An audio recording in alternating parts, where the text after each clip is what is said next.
امام حسین رضی اللہ تعالیٰ عنہ گزر رہے ہیں. امام زین العابدین کہتے ہیں ابھی میرے ابا جی نے گھر روٹی کھائی تھوڑی دیر پہلے.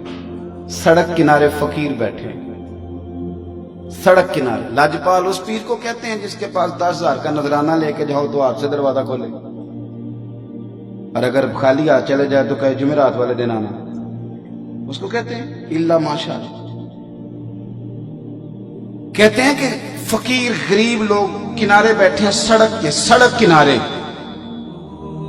تو جا رہے تھے امام حسین ابھی کھانا کھا کے آواز دی حضور سنیے گا. امام حسین نے گھوڑے کی لگام موڑ لی.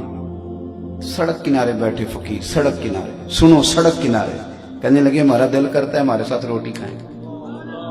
امام حسین نے جبہ سمیٹا اور سڑک پر بیٹھ گئے.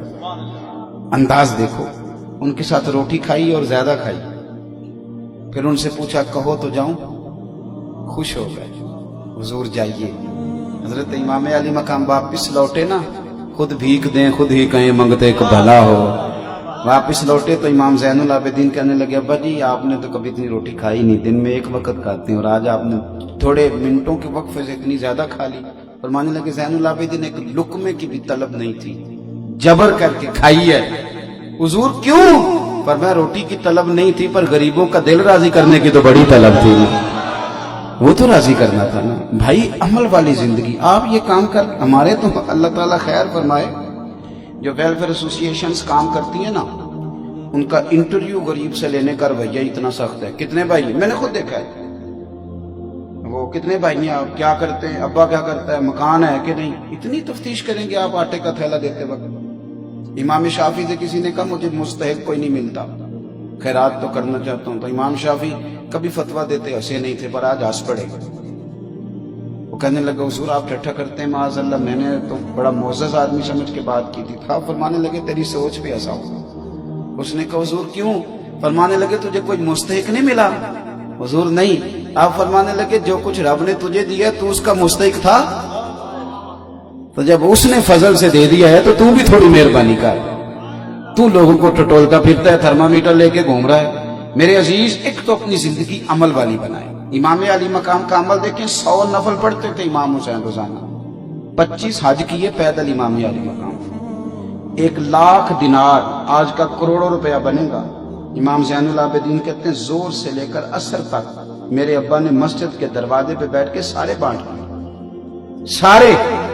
اور فرماتے اپنا کرتا پھٹا ہوا تھا, جب سارا تقسیم کر چکے تو میں نے امام علی مقام سے کہا حضور 2 دینار رکھ لیتے تو کرتا بھی نہیں آ جاتا. تو یہ نہیں فرمایا تو کہتا پہلے تو میں رکھ لیتا. فرمانے لگے تو پہلے بتاتا تو میں سوچتا, پہلے بتاتا تو میں سوچتا. عمل والی زندگی, خلوص والی. پھر ایک بات آپ سے اور عرض کروں, شاید میری طالب علم والی سوچ ہے, میرے خیال میں واقع کربلا ایک خاص حیثیت اس تعلق سے رکھتا ہے کہ کفر اسلام کی جنگیں تو فتح مکہ تک جاری رہی, اوازن تک, خیبر تک چلتی رہی. لیکن پھر اسلام جو کہ بہت زیادہ وسیع ہو گیا, رش ہو گیا, ایک معاملہ حق باطل کا بھی ہونا تھا. مکہ مکرمہ میں منافق کوئی نہیں تھا کیونکہ وہاں کلمہ پڑھ کے مار کھانی پڑتی. لیکن مدینہ شریف میں اسلامی حکومت قائم ہوگی تو منافقوں کا ٹولہ بھی تیار ہو گیا. وَمِنَ النَّاسِ مَن يَقُولُ آمَنَّا بِاللَّهِ وَبِالْيَوْمِ الْآخِرِ وَمَا هُمْ بِمُؤْمِنِينَ.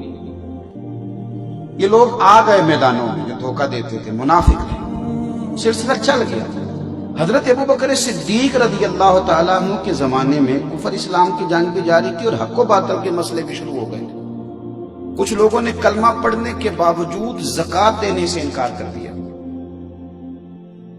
حضرت صدیق اکبر نے یہ نہیں کہا کہ چلو باقی تو سارے کام کرتے ہیں نا یہ بھی کر لیں گے, یہ نہیں فرمایا. یہ بات آپ نے نہیں کہی. فرمایا اچھا تم کہتے ہو زکوٰۃ نہیں دینی, تم نے یہ بات کس طرح کر دی, یہ تو اسلامی ہمارے جو شعائر ہیں ان میں سے ہے, تم کیسے زکوٰۃ نہیں دیتے؟ حضرت عمر جیسے بندے نے بھی کہا کہ تھوڑے حالات ٹھیک ہو جائیں گے تو پھر آپ سختی کیجیے گا. تو آپ نے فرمایا عمر تجھے تیری ماں روئے, تو دین میں آ کے نرم کیسے ہو گیا ہے. اور حضرت صدیق اکبر نے یہ حق کا فیصلہ کیا. فرمایا جو ایک رسی بھی زکوٰۃ دیتا تھا نا نبی پاک کے زمانے میں, اگر آج نہیں دے گا نا تو میں تلوار کے ساتھ اس کے ساتھ جہاد کروں گا. تلوار کے ساتھ اس کے ساتھ جہاد کروں گا. ایک رسی زکات دینے والا اگر پہلے آج نہیں دیتا تو. حضرت عمر فاروق رضی اللہ تعالیٰ عنہ کے زمانے میں بھی کچھ معاملات ایسے ہوئے. امام غزالی نے لکھا ہے کہ ایک نوجوان شراب چھپا کے نا اپنی چادر کی اوٹ میں تو حضرت عمر کے سامنے سے گزر رہا تھا شراب چھپا کے. میں اکثر کہتا ہوں کہ آج بھی کوئی منع کرنے والا ہو تو لوگ منع ہونے کو تیار تو ہیں، پر ہم منع کرنے کو تیار نہیں ہوتے. اگر ہمارے کہنے پہ بڑی بڑی محفلیں ہو سکتی ہیں تو ہمارے کہنے پہ داڑھی بھی پوری ہو ہی سکتی ہے، لیکن ہم کہتے ہی نہیں، مزاج ہی نہیں، اس طرف لاتے ہی نہیں. ہمارے کہنے پر اگر بڑے بڑے چندے لوگ دے دیتے ہیں تو امید ہے نمازی بھی ہو ہی جائیں گے. توجہ دلانے کی حضرت عمر کے زمانے میں بھی یہ مسئلہ ہوا. میری باتوں کی سمجھ آ رہی ہے سارے دوستوں؟ ایک نوجوان جا رہا ہے شراب چھپائے تو سیدنا فاروق اعظم نے تلوار نکالی ہوئی. یہ کیا ہے، کدھر جا رہے ہو؟ تو وہ کہنے لگا حضور وہ نا سرکہ ہے میرے پاس اور اندر دعائیں مانگ رہا ہے، یا اللہ آج عمر سے بچا لے، آج کے بعد شراب نہیں پیوں گا. اندر دعائیں مانگ رہا ہے، اللہ عمر سے بچا لے، آج کے بعد شراب ہے. حضور سرکہ ہے سرکہ. حضرت عمر کہنے لگے کھول نہ ذرا. چادر کھولی تو بوتل میں واقعی سرکہ نکل آیا. وہ الحمدللہ الحمدللہ پکار کے چلنے لگا. ایک روایت میں نے ایسی بھی پڑھی کہ جب وہ جا رہا تھا تو حضرت عمر نے آواز دی، فرمانے لگے عمر سے ڈر کے توبہ کی ہے تو شراب کا سرکہ بنا ہے، اگر تو رب سے ڈر کے توبہ کرتا تو اللہ نے اس کو شہد بنا دینا تھا اور تیرے کام آ جاتا. کوئی ہونا تو چاہیے نا منع کرنے والا. اور ایک بات اور آپ سے عرض کروں، جب آپ تک حق آ جائے تو اسے قبول بھی کرے. حق آ جائے تو اسے رجوع بڑے بڑے بزرگوں نے کیا ہے. رجوع کرنا عیب نہیں، رجوع کرنا خوبی ہے. آپ اللہ کی شکر ادا کریں، آپ کی کوئی غلطی نکالتا ہے، آپ کا سجن ہے، وہ آپ کو نکھارنا چاہتا ہے.